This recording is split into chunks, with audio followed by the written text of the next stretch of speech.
Okay, so if we look at your setup there now, the putter there is a lot flatter for starters. This means there's a bit there's some daylight between the ground and the club, they're sort of sticking up, okay, and because of that now, as you saw on the putter would go around a bit to the left here with the putter. Look at the direction of your putter's gone in sort of that direction, the ball's going over there, so you're swinging this arc, it's always going to be a bit of guess. Some putts go left, some putts go right, some putts are miss-hit, your distance control is going to struggle, you're not going to roll the ball very well, the ball's spinning at a guess in terms of distance.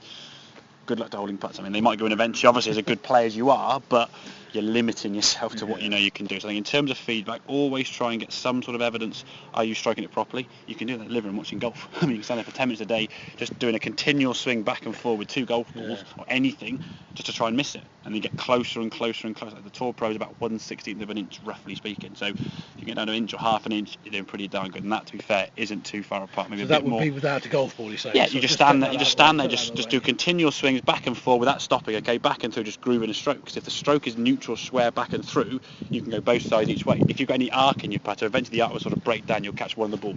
Yeah. So if you can do that continually, that's going to be a good sign for you. So if the putter's flatter on the ground, use the lines on the golf ball to line up and give you the feedback. If you're rolling the ball properly, you know you've got a good chance of putting the ball well. And again, a ball that is rolling properly, because in this case, when this putter now swings through, the putter now is swinging, at least the putter now and the ball are more in line with each other. You're starting to obviously left to the whole, you know it's a left to right putt, okay? The ball's going to be starting here and curving, starting on this side and curving to the right slightly.